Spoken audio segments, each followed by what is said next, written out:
While aging, I develop convictions, keeping in mind to be tolerant for the wants of the others. Who's right in the eyes of who's wrong? It's not a game. It's a conviction. It's a thought process, you're alive, you think, or you think you're alive. Nothing wrong with changing mind if you change the whole way of thinking. Though in aging, most people consolidate their knowledge and their experience and hardly make it 180.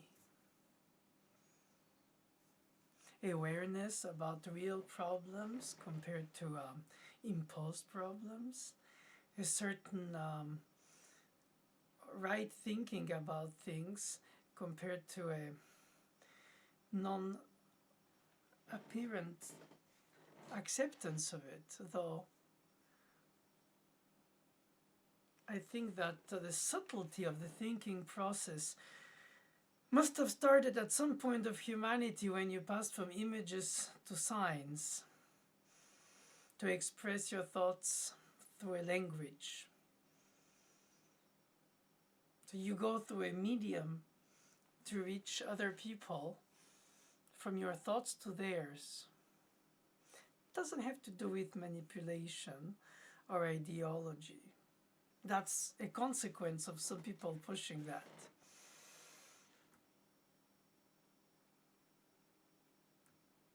We don't choose when we arrive and when we leave. Well, factually, we embrace every day we have. So we give ourselves a self of purpose, mission to do something that we think is meaningful, hopefully fulfilling. Thinking is not acting. Acting should be the fruit of thought.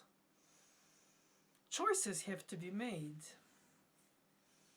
I think the complexity, subtlety, contradiction of a thought process is not the opposite of conviction. Doubting is the best way to build one's own conviction. How is that related to anything? Well, probably not directly. It's like science has not applied. It's just search for search sake. I find it very humbling daily to work with these thought processes of deceased composers from centuries ago, whose message, if there is one, I shape according to the filter of my own reading pain. Well, perhaps I misunderstand. Perhaps I misunderstood. And I don't take that lightly, because I do have convictions. Do I have to impose them to my students in terms of at the level of musical interpretation?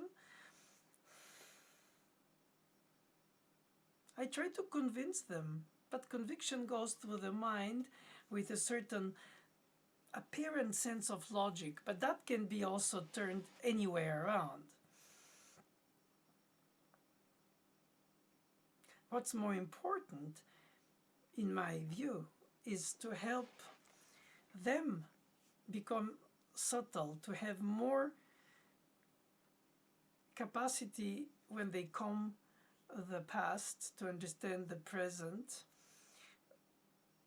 to have references to elements. Not that because you know that in history certain things repeat themselves, to mention the least greed and possession and power, therefore wars.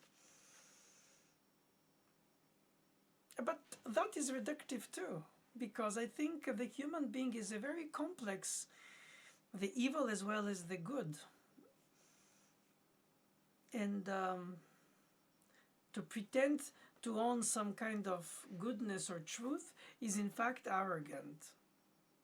But to self-deny one's convictions and to not try to establish a subtle thinking, not everybody is right or nobody is right but me. Those are two extremes that I absolutely don't believe in. I find that every generation will reshape in their region where they live. Nowadays, with the global connection through social media, they're even more compartmented, apparently more connected, but without the spontaneity of an exchange of disagreement or agreement, brotherhood or enemy, but intellectually. What is the meaning of living? How do we really get impacted by what we think is important? And then I'm powerless. What can I do? The problems of the people are way bigger than me. And you look at history and you study about battles and occupations and losses and empires and whatever of these kind of things. But when you go to a museum, usually art museums, you look at the art of individuals who lived through those tormented times of the 30 Years' War, 100 Years' War, bubonic plague, anything horrible that they didn't call for, that they got involved in, or they tried to be not involved in and then get in trouble. But in any case, in their dailiness, they managed to build something bigger than them, more universal than them, and perhaps not reflecting their being alive the way people are alive when they were alive, with the mentality and the, in our eyes, easily to criticize, oh, but they didn't know this, oh, they didn't know that. So because we have more information, we are smarter than them and we understand better. Perhaps we are all differently as stubborn. The difference is that we have the chance through the different electronics to enter in detailed information about subjects we would have never been able to go deep in, even if we wanted, at least if we could. The niches compared to the universality. In university teaches you a little bit of everything until you decide what you're going to get to become best at, which means useful at, which means earning from it in order to continue. So if that is the ambition, then one should be not in humanities, because you don't earn in humanities. You give without counting. Now, it's not a give and receive. It's more like a transmitted and lost. Perhaps lost in translation, lost in cultural understanding. Perhaps ultimately what happens, and that I'm deeply convinced on, is that we need to desperately understand what we can't answer ourselves. From where to where and why. The with whom, it's a little bit more practical, but then that also is a problem. The yearning to share with others things that are meaningful. It's very rewarding, not just a good meal, also the culture of food, reflecting the traditions of this or that. Sharing beliefs. After all, not everything is rational. And the more you share certain irrationals with people who want to believe in them, the more you're connected to them. And it's normal to be always connected to people who think like you, or you think like them, or everybody tries to think alike when they want to be not, in fact, questioned in the depth of their roots of thinking.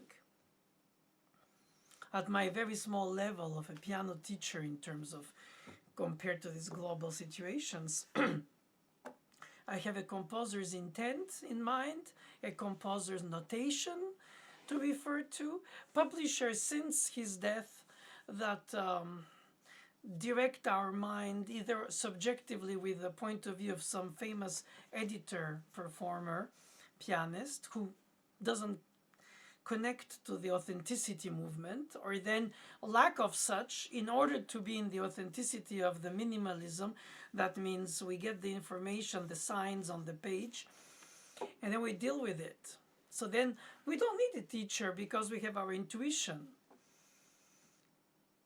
Do we want to learn to understand what we love and why? Or do we just want to love it without to know too much? Because perhaps knowing too much takes away from the mystery, or from the candor, or perhaps from the fear of being disappointed in a certain existential way.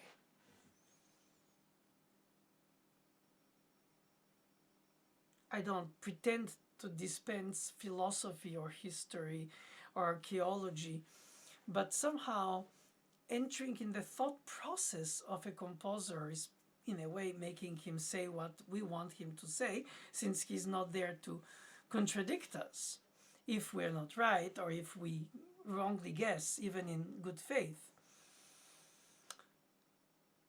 That's supposed to have played that way because this notation was understood that way then, in this region, in this time period. But then after that, either was forgotten, either was transformed, because since we play different instruments, we have different ear adjustment, because we have headphones or big concert halls, and all of a sudden the idea of sound, length, phrasing, expression, persuasive rhetoric, eloquence, escapes us.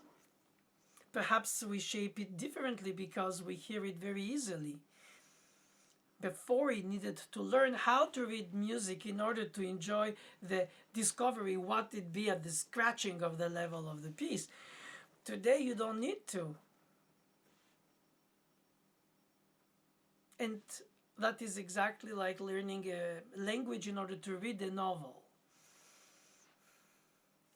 How many can you do in a lifetime of these in-depth root learning and culture and civilizational building, when you come from I don't know which continent to the other continent, where you think that you will receive certain reassurance about your intuition, or perhaps some contradiction about what will become your scholarship about it.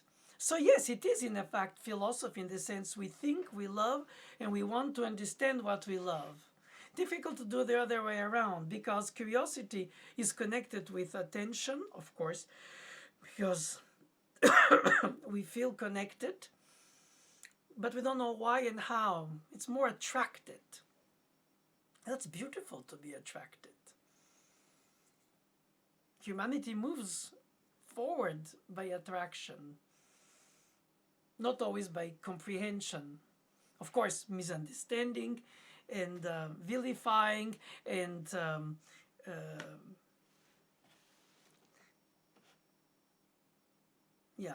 that humans are very good at doing ugly things to other humans. But I would like to say that I find very meaningful to sense, hear, and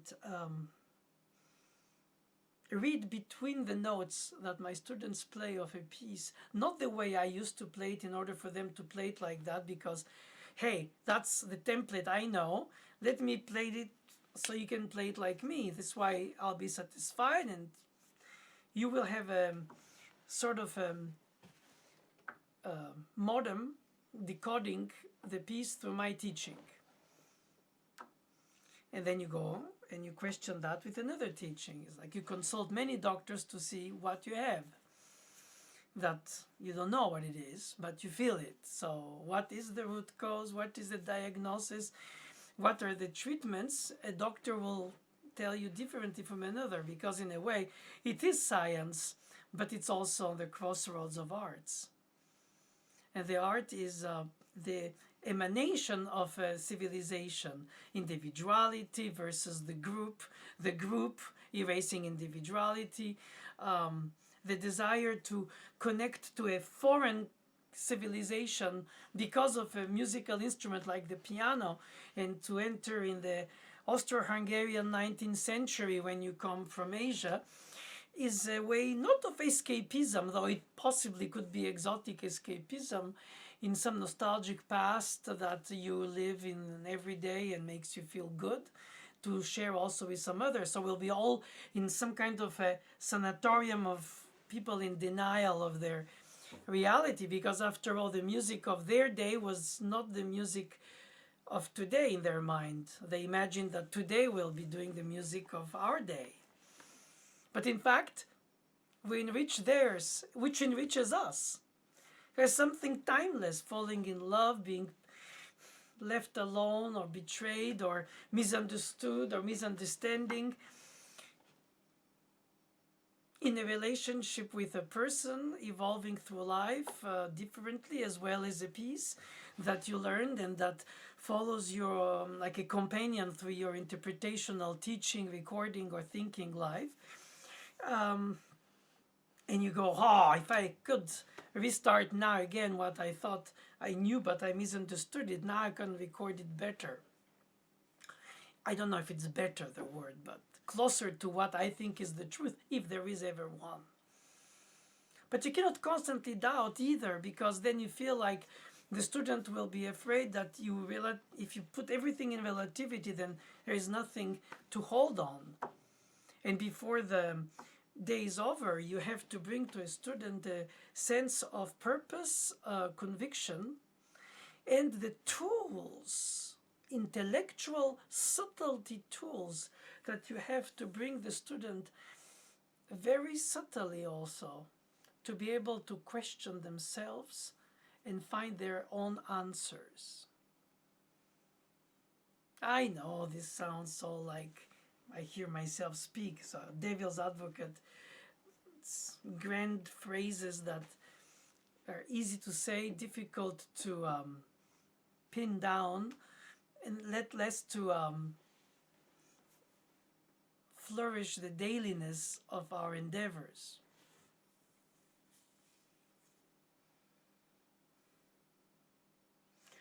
But I believe that the true respect for a student is to take the time, the extra time, to attempt not to convince them to do like you, partly, but mostly to help them think by themselves what it means and what it could mean to them. Exponentially expand their horizon line, make them believe that thinking is more important than only solving and finding binary answers, slow, fast, loud, soft, on the beat, before the beat.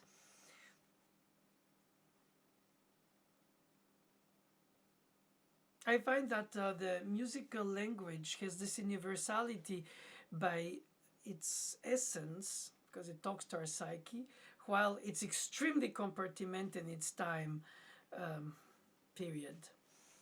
And so it can be extracted from its ecosystem, which is a few hundred years ago in countries or minds, state of minds don't exist anymore.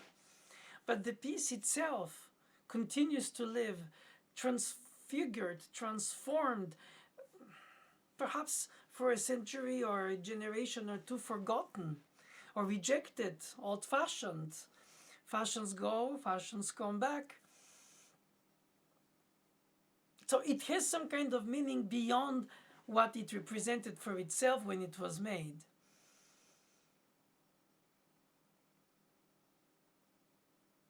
As you can learn that Chopin played for the salon, that he had patrons whose daughters studied with him, and he wrote these pieces that he saw them like a painter would send a painting or list a concert in front of many audience members.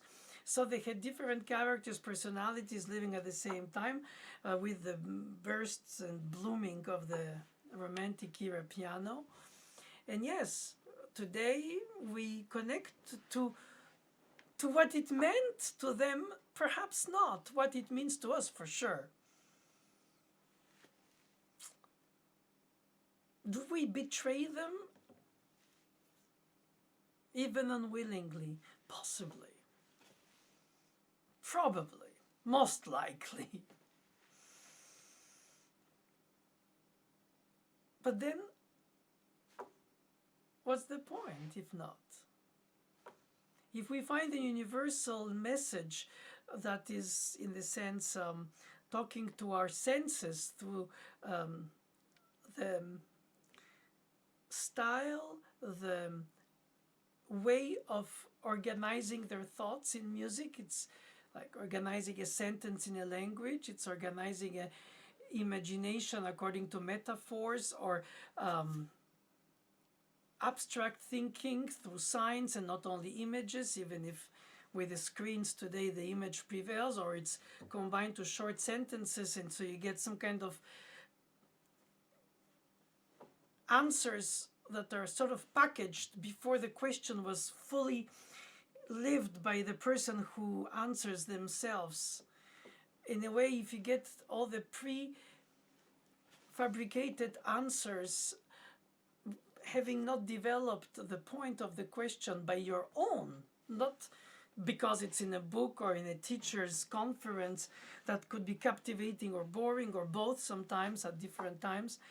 It's just that it becomes you. It becomes meaningful to you at one point. It becomes even obsessive. And you want to know more and more about something that you feel like attracts you, because that's where you feel you can accomplish yourself, and you hope to convince others about it. Perhaps, or perhaps you don't care about convincing anybody about anything and just keep it for you.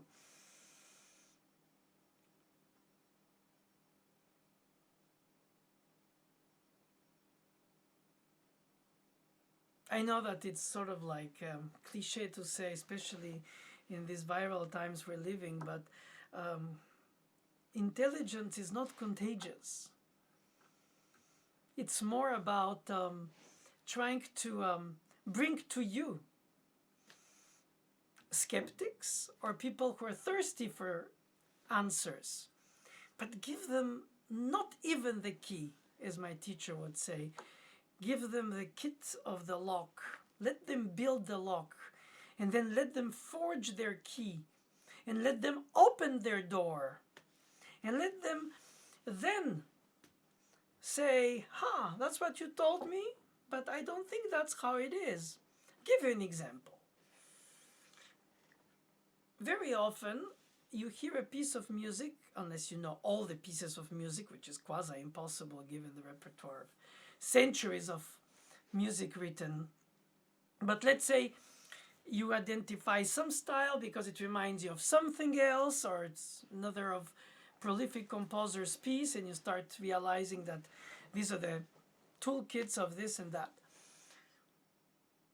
Chances are you hear it, either in person, somebody plays it, or some recording or video, whatever the way you connect to the piece, but not with the score, not with the written text, like you do for a foreign language. You start from the book, or when you learn your native language, your mother tongue, it's by ear, and then you read or learn how to and write and express yourself in that language. And I find that when we listen to pieces of music that we don't have the score of, regardless if we are puzzled, disgusted, stricken, or passionately attracted, when we open the score on our own because we would like eventually to play it, or would like out of curiosity to see how it's written, And we realize that there is a huge gap between what we read, in the notation I speak, and what most people play the way we hear it as their listener. Could it be a pulse, a hemiola, a charismatic, subtle rubato that valorizes a blossomed note or a sound or a voicing, and all of a sudden you say, oh God, I love that piece, I would like to play it. And when you read the music, you realize that for some reason, most people, I cannot say all or most and how many of the most, but generally you hear something in a given tempo with certain ways. Either because they enhance the mystery, like the opening of Appassionata with a grace note when it's a 16th, depending of the tempo, obviously. When you have a long and then a release by a short do la fa. So is it grace note? You don't know when you don't have the score. And you hear people play do la fa, or others play do la fa. So perhaps it's bad in both ways, to exaggerate the short or to overly not almost play but a grace note. I find that at this point you enter in the discovery of the piece that you heard before you read, just like the mother tongue. Except there are more years between baby and first grader than between you hearing the piece and getting the score to learn it. If it's appealing to you, it becomes a calling. Oh, please, can I learn this? It means so much to me. I love this because of that. Perhaps it's not even related to music. It could be related to a book, a film, a person, somebody you're in love with who played it and you thought it's so beautiful. Perhaps it was more the person than the piece. You really don't know. But you want to be there with this unperishable perfume that stays in your olfactive brain, and you go like, oh, I want to be in this piece again. It means so much to me. And that's beautiful because it makes you do what Mademoiselle used to say about build your own lock before you forge your own key. And then you realize that the notation gives parceller answers to the ideas that you think were developed in the way it was told to you through the performer. Of course, you could have directly opened the score out of curiosity in the music library and you don't know a piece, you just open the score and perhaps he doesn't talk to you. Perhaps your perfect pitch or your relative pitch or any type of hearing can intrigue you, and perhaps you can hear it happen without to be played for you to see if you like it or you understand it. Because then it's skewed by the point of view of this who presents it to you. And perhaps you like more the way it was played than the piece itself once you get to the score of it, which becomes a very problem, because when you read the book and you see the adaptation on the film of the book, you say, oh, they took out the best parts because some screenwriter had to make a choice of what to keep and what is demonstrable or what can be displayed in a film of an inner world thinking path, psychology of a character. Of course, like good composers and good pianists and good artists and good everything, everybody, good in the sense subtle, they find ways to make you get to what they want you to get to. But when you get to the objective score, as objective as it can get, you connect. And I feel that when a student connects to a repertoire that they discover, and or to a piece that they loved but they now learn, and therefore, yes, we go in depth analytically for the interpretation, but also for the fingering, phrasing, articulation, pedals, tempo, basically the dressing, the action, the pulse, the rhythm, how it tracks itself, how it moves, how it's... So, yes, to a certain extent, we are influencers.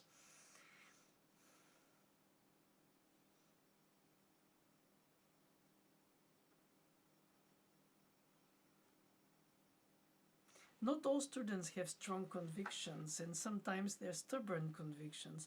And some others, it's okay if they don't have the convictions that are so strong that some will consider them possibly stubborn.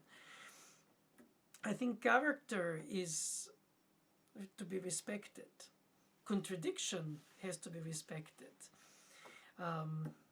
Pulling and pushing a student to go further than what they do or understand or fear or carefully try to avoid to get lost in it.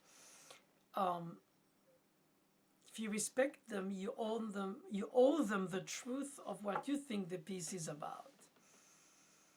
And you bring them closer to it according to the ways you can suggest they could play it, think it, touch it. In other words, there is the industry of playing a piece, there is the way of thinking of the piece, and there is what you want to do with the piece in order to find the ways or be helped to find the ways to express it. So it's all about convictions.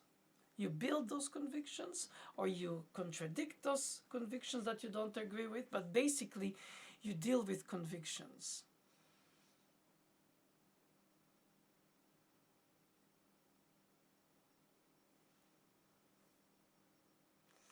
I think that there is nothing worse than not respecting a human being by imposing to one human being like that.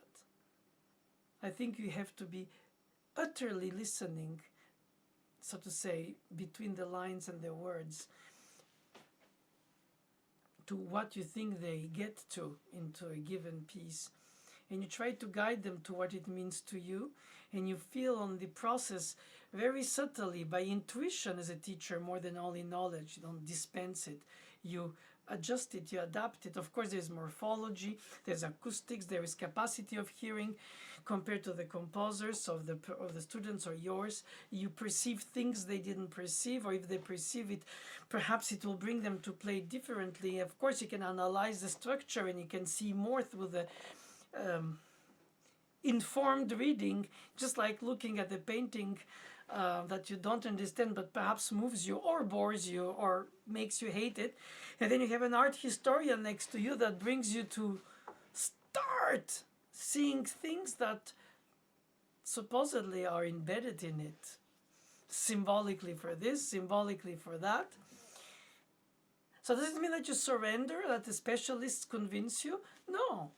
You have to hold your place. I mean, politely, not arrogantly. There's no need to be openly rambunctious, because in a way it's unproductive. Of course, it depends on the character and the personalities. After all, we are not intellectual beings. Also, we are mostly animalistic. We pursue something that we think is meaningful to us, and I think that the student perceives without to be intellectually completely aware when the teacher is bringing them to a track of some kind of a higher elevation, something that you cannot explain with words, like faith or transcendence, that is in the musical language of the piece, not even in the musical thought of the composer, that it's easy to make him or her say what you want them to have said through their notes. But such a luxury to spend time entering in the intricacies of the human being's thinking and feeling and reflecting and philosophically summarizing their path on earth through a theater play of a Shakespeare or a symphony by, I don't know, any composer, or a sonata or a trio or a sonnet by a poet, or perhaps then you combine it with music, and perhaps you don't. But generally, you only, as I said, think you do that because it brings you closer to what attracts you, to what becomes a spiritual trip for you. Are you impatient on the way? Are you zigzagging sometimes? Are you doubting? Oh, yes. Who doubts? The thinker, the convinced, the teacher, the one who is taught? Have we once and for all understood the layers of feelings, information, expression, innuendos in the musical language of a piece? That's not only when it is like a funeral march, a program piece, because it reflects something societal, but it's more meaningful when it's not a program piece, not a genre that imitates this dance, that song, that animal, or that way of being, you know. It's not just pure thoughts, but I think we need to encourage, by respecting the students, their own intelligent thinking.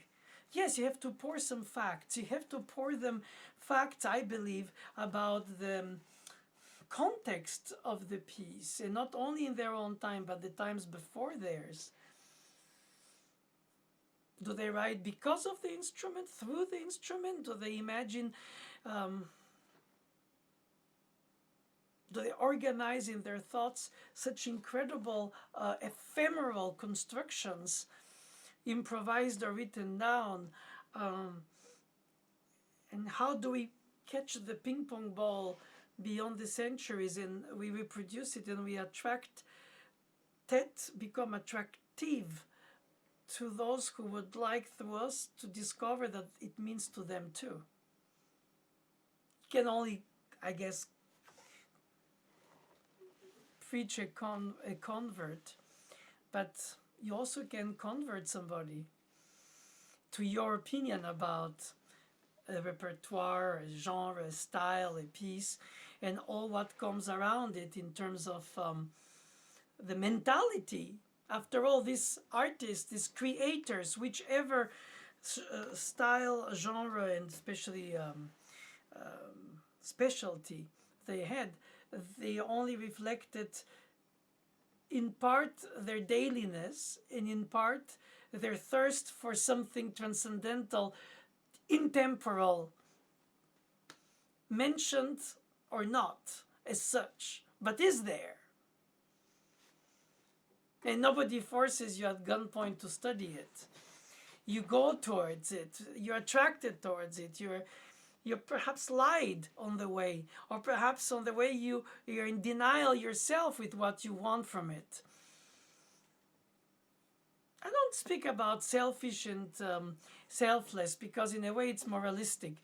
I would like to stay at the level of subtle conviction, intelligence, and tolerance, and conversation. My students tell me many things about how they perceive the piece, which I lived with before their parents met.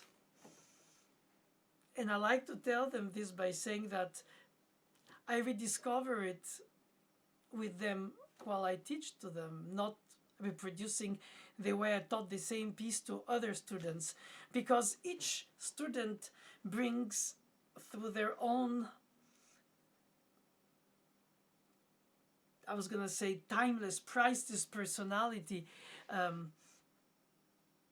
It's like their own gaze at this piece, and all of a sudden this piece, which anyway evolves in our psyche and understanding, even if we know it for longer than them,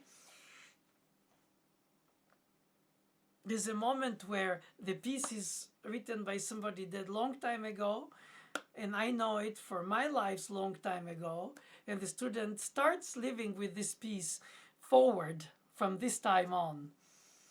Of course, I cannot teach them all the repertoire, and I don't have that pretension, but by having this conversation about things that are subtle and universal in the way of presenting, understanding, reading the text, misunderstanding or re-understanding the intent through the notation,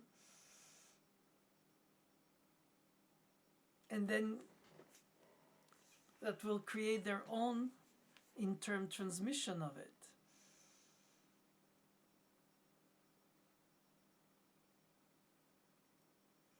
And I find that very inspirational,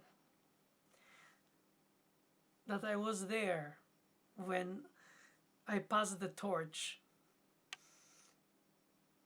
of what it means to play, hear, participate, or play, if it's chamber piece or something, in the music, immersed in this musical experience, universal and unique, timeless while timed in a time frame.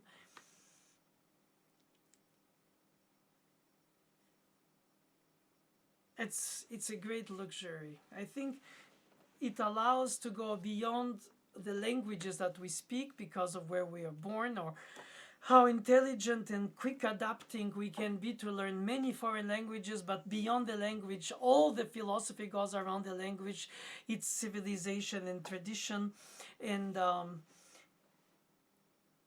be able to translate the thing that cannot be said. You develop it as a kinship between you and the piece. It becomes like a companion. You don't have to explain. They know you at their core and you know them too. Though the beauty of it, I find personally, is beautiful because it's not frozen unless we become pedantic and we decide that this is it and nobody else can tell us else.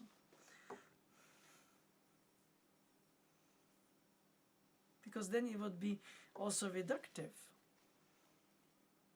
Being devil's advocate, thinking outside of the box, being able to inject one's conviction based on experience. I don't like that word too much because it sounds always like an old person speaking it. But it's nothing wrong with being old, of course. The only wrong thing is that salt shakers on the wrong side if you love life. But the point is, we all do. And we all have to accept the inevitable, think or not about it. Accept it or fight it, deny it or embrace it somehow, perhaps morbidly, perhaps not. But in any case, there is an exchange. And I'm very moved when I hear this with pieces of other composers, and in rare cases when I'm honored to have people, students of mine, play of my music, which then is at a more personal level than only me being the hyphen transmitter, so to say, between the dead composer and the learning student. And then discover that the way I imagine the piece doesn't correspond to the way they imagine it when they play, because they appropriate it to themselves, just like we do the one of the others pieces, who are not there to tell us if it's so or not. And beyond that, probably doesn't matter, because all that matters is what it means to us. I know, by saying that, I sound completely unsophisticated and uncultivated. But I still think that we need to leave room for that flame that motivated in the first place somebody to get into this field and travel so far to understand something that they don't know exactly what they want from. But at some point, it becomes clearer and they can almost hold it. The technique brings you closer. The cultivated, patient, and driven at the same time study, learning, reading takes so long. Beyond the images and the ready-made recordings is to enter in the piece, to immerse yourself in the thought process of the composer. Why didn't he go this way? Why did he go that way? We will never know. But we like to think that we think, oh, if he hadn't done this, he would have not gone there. And I remember when I was a child, since I was doing those things with utter conviction, but without any ideology. I was too young for that when I was 7, etc. And I was working on every week on a different fugue of the well-tempered clavier. And Bach in the D minor book 1 doesn't use a tonal answer, but a real answer. And I thought, oh, that's silly. I'm going to write the fugue the way it should be with a tonal answer, because I learned, when I learned about tonal answers, I found it's neat how you transform a subject where you have the 5th become the 4th. And so in a way, the answer is altered by the tonality in which it's placed. But if you do a 5th and you answer by a 5th, then you go outside of the box and you have to find a way to return. So why do composers choose a tonality or a type of answer for the fugue? Or we don't know. Now, of course, I tried the answer. I tried.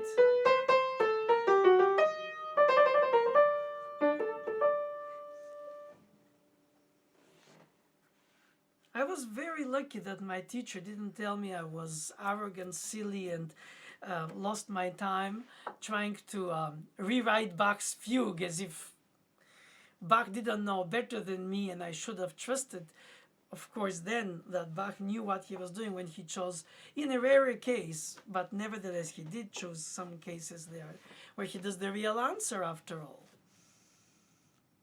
So you learn from what you read, you learn from what you discover, but you also learn from your mistakes, in this case self-inflicted. Not because I thought I was arrogant, and I wasn't in my eyes. I was just trying to, it's the curiosity. You want to know how it's made, and you're curious and it bugs you, and you try to see, what if he had done this way, he would have brought him that way. And of course, if it doesn't mean to you, you'll find that useless at best. What I don't think is necessary is to accept everything, nor to question everything. But it's good to show that you have capacity to think outside of the box, even if it teaches you, in fact, to understand better why the piece was written the way it was, ultimately. And if you don't, then you're arrogant to say, I like it my way, as if it matters. But in the process, you've made a progress in your thinking, in your connection with the piece, but also in the connection of the layered voices, the sense of tonality. I mean, I was very lucky that she didn't scold me for that. She didn't encourage me either, I must say. She hinted very clearly, most of the time, that she was dissatisfied, that I didn't do the best, the most, the utmost, and of what I could have done, regardless of the result, the effort, intellectual and physical, and relentless, no vacation, no night, no morning, no day.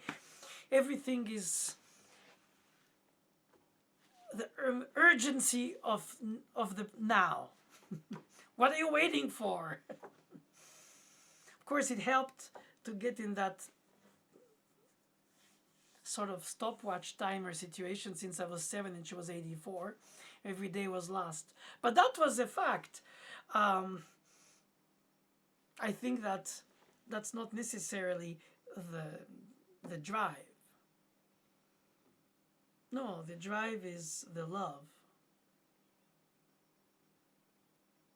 To shape a phrase, to organize a voicing, to bring out a personal lightening of a texture through your own intuition, knowledge, I don't know how much of which, regardless, some kind of a filtered, cultivated playing, but intuitive enough to be thought-provoking as well.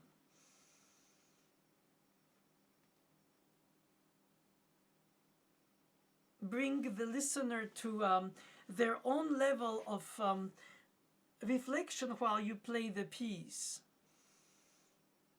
And if not reflection, emotion, or sometimes both, of course. Why oppose them? They're necessary, both elements, if not more. Nourishment, entertainment, amusement. It's not dancing over a volcano crater. It's more about accepting the lightness while deeply in the abyss of things. I find that that bubbles that go always on the surface give the fizz, the fun, the cool, the attractive. It's attractive to play well a ballade by Chopin, a partita by Bach, a symphony by Mahler, beyond immersing in their emotion, beyond everything. It's attractive. It's cool. Of course, not cool when you can't do it. Will teach me right to make fun of. So yeah, then it becomes like the Schumann fantasies end. Circus moment where it's how many hits, how many misses. Okay, that's part of it too. That's why probably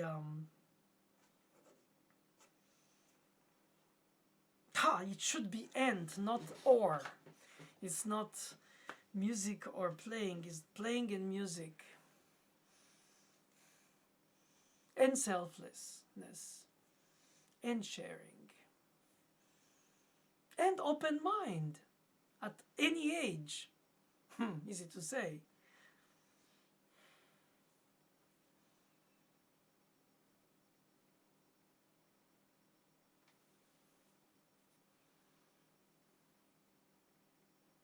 Yeah. Convictions. Subtlety. Cultivated but intuitive. Animalistic attraction. I fear that sometimes when we give too much education, perhaps we give too much answers to questions which they didn't really mature yet.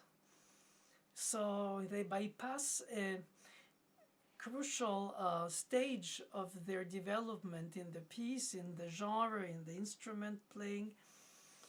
On the surface, it all looks right or attractive and glossy and like a picture. But they will find time to get in the depth of things.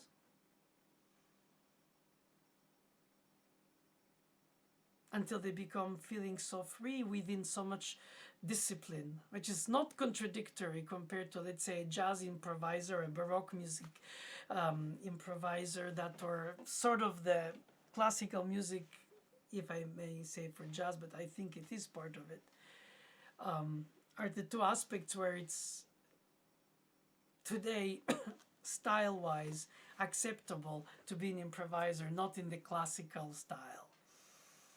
That's we only recite from the books and the scores and the authenticity-driven editions.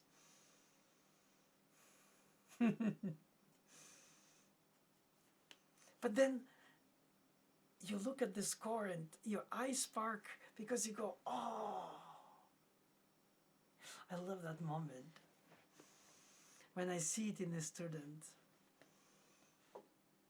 it's not descriptable. And it shouldn't be after all.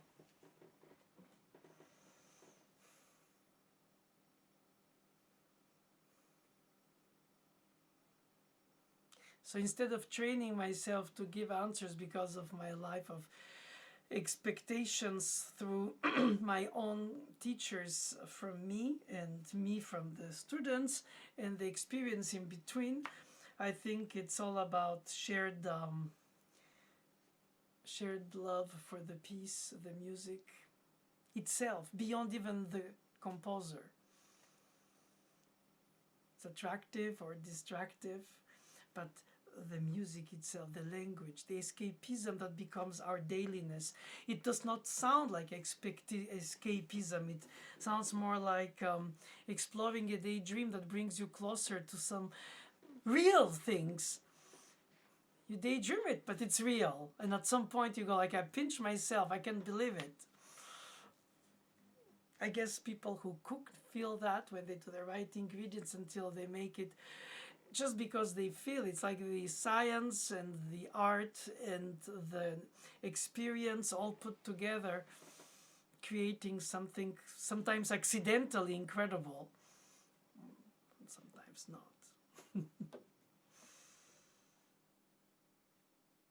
So humbling.